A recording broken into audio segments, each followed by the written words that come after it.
Jumpa lagi kita di ngobrol-ngobrol tentang politik. Ini politik yang bersifat educational supaya kita tahu apa yang sebenarnya dari berbagai macam terminologi politik atau sistem-sistem politik yang kemudian sehingga kita tahu apa sih maknanya, apa sih maksudnya. Kali ini banyak pertanyaan tentang apa sih proporsional terbuka itu, bedanya dengan proporsional tertutup, juga sistem distrik itu apa. Nah, mari kita lihat. Kalau yang namanya proporsional terbuka, inilah yang kita lakukan sekarang. Jadi pemilu-pemilu kita, pemilu legislatif tentu saja, yang dilakukan setelah era reformasi, itu melakukan atau dilakukan dengan sistem proporsional terbuka. Proporsional terbuka maksudnya ini yang sekarang ini, pilih gambar, pilih orang. Jadi kita bisa pilih gambar partai, bisa juga sekaligus pilih orang. Orang yang ada di dalam daftar dari setiap partai tersebut. Nah, yang menang atau siapa yang mendapat kesempatan ke DPR atau DPRD itu adalah orang yang di dalam daftar partai itu yang mendapatkan suara terbanyak dibandingkan dari rekan-rekannya. Tentu jika partai tersebut mendapatkan alokasi kursi secara proporsional. Jadi jumlah suara partai dan orang itu digabung jadi satu, lalu kemudian kemudian berapa kursi didapatkan oleh partai tersebut di dalam daerah pemilihan. Misalnya daerah pemilihan Kabupaten Bogor, misalnya, atau Sulawesi Selatan 1. Berapa kursinya? Di situ kita lihat misalnya dia dapat partai tersebut mendapatkan kursi 1. Siapa dari daftar partai tersebut yang menjadi atau caleg-caleg itu yang mana yang menang dari partai tersebut yang dapat 1 kursi, yang dapat suara terbanyak. Nah, itulah yang namanya yang dianggap sebagai proporsional terbuka, seperti yang kita praktekkan sekarang ini. Dan intinya pilih gambar partai dan juga boleh pilih orang. Kalau proporsional tertutup, ini yang dilakukan zaman Orde Baru dulu. Yaitu kita pilih gambar partai aja. Siapa yang ke Senayan atau yang terpilih sebagai anggota DPR RI kalau di zaman dulu, itu yang nomor urut 1 kalau dapat 1 kursi. Kalau dapat 2 kursi partai tersebut di daerah pemilihan itu, maka dia yang nomor 1 dan nomor 2. Jadi pemilih tidak bisa menentukan siapa caleg yang ada di dalam daftar partai tersebut yang akan terpilih ke Senayan. Makanya dia bilang proporsional tertutup. Proporsional karena pembagian kursi di antara partai-partai dilakukan secara proporsional. Lalu tertutup maksudnya daftar itu sesuai dengan urutan nama dan nomornya di masing-masing partai. Memang inilah yang salah satu yang misalnya dulu menimbulkan persoalan misalnya kader-kader jenggot. Kader jenggot itu akarnya ke atas. Seperti jenggot inilah. Akarnya ke atas. Kenapa? Dia berusaha dekat dengan pimpinan partai. Supaya pimpinan partai menempatkan dia di posisi nomor urut 1 atau nomor urut 2. Dengan demikian, kalau partai dapat 1 atau 2 kursi, dialah yang terpilih. Yang lain nggak bakal terpilih.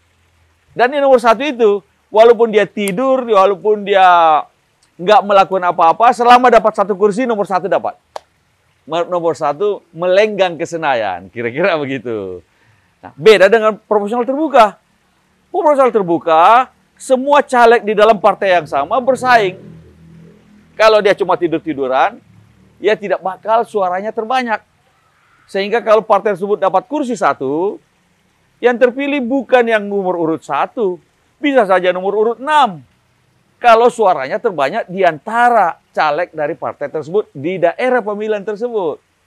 Nah, itulah sebabnya lebih banyak yang menyukai kalau rakyat ditanya mana yang senang, proporsional terbuka atau proporsional tertutup. Pasti rakyat akan memilih proporsional terbuka karena rakyat pemilih bisa menentukan pilihannya dan pilihan yang mendapat suara terbanyak itulah yang melenggang ke Senayan untuk DPR RI.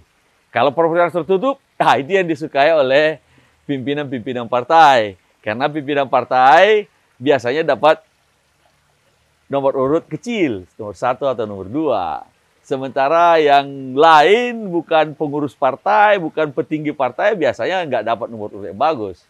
Sehingga walaupun rakyat lebih suka yang nomor 5 misalnya, tapi tetap kalau cuma dapat 1 kursi, ya nomor 1 pergi ke Senayan. Nah, alternatif itu adalah yang namanya sistem distrik. Sistem distrik ini, atau bahasa Inggrisnya yang kerennya namanya first past the post. Itu sistemnya bukan nomor urut yang banyak semacam itu, tetapi di tiap daerah pemilihan masing-masing partai mewakilkan 1 orang, atau jadi 1 orang dan 1 orang itu bersaing dengan calon-calon partai yang lain. Siapa yang terpilih dalam distrik tersebut atau daerah pemilihan tersebut, ya 1 orang itu. Maka memang kedekatan antara pemilih dengan yang dipilih memang sangat kuat. Karena sistem distrik memang pilih orang. Walaupun dia diutus oleh masing-masing partai.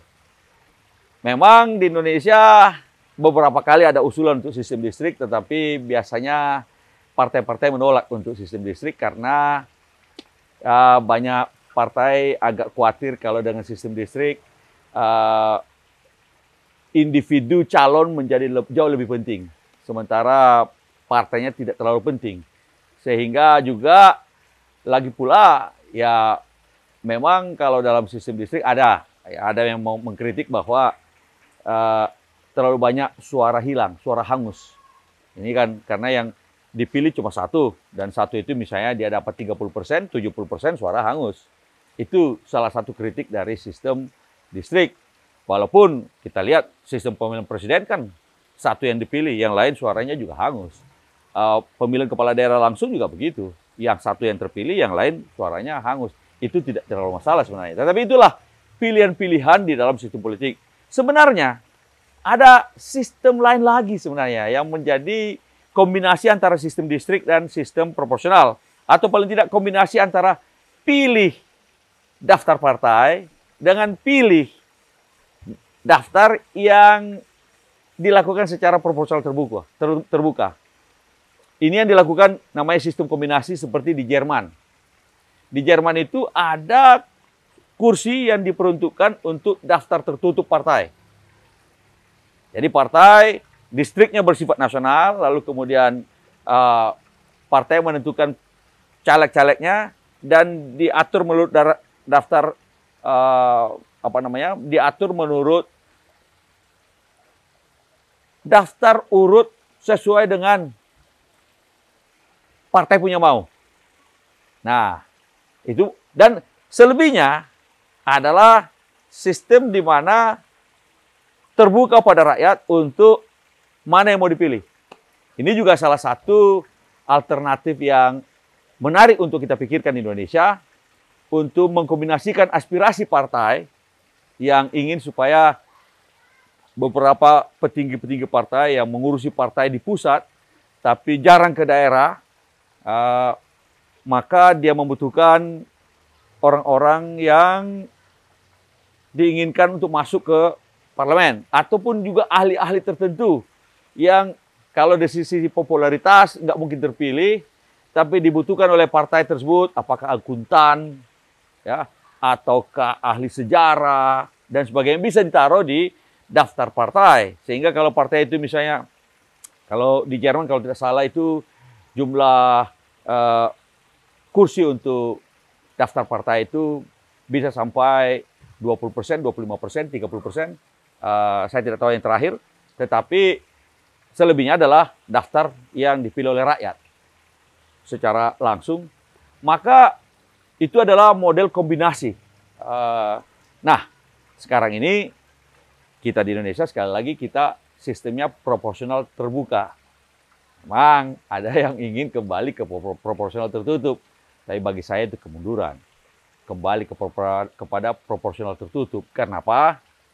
Pada saat itu kita kembali kepada sistem orde baru lagi, di mana rakyat tidak bisa menentukan siapa wakil-wakilnya yang ingin dia dukung, yang ingin dia pilih untuk mewakili dia di DPR RI, DPRD provinsi maupun DPRD kabupaten kota. Kalau mau maju, maju ke sistem distrik. Tetapi ada beberapa kelemahannya yang di mana partai-partai juga banyak yang tidak siap. Karena itu mungkin untuk saat ini sistem proporsional terbuka masih yang terbaik bagi Indonesia, ataupun kita pikirkan sistem proporsional kombinasi seperti yang ada di Jerman. Kapan-kapan kita melihat bagaimana sistem Jerman itu untuk mendapatkan gambaran yang lebih utuh. Tetapi untuk saat ini kira-kira itulah perbandingan sistem pemilu yang ada di beberapa negara demokrasi. Sampai jumpa lagi pada kesempatan yang lain.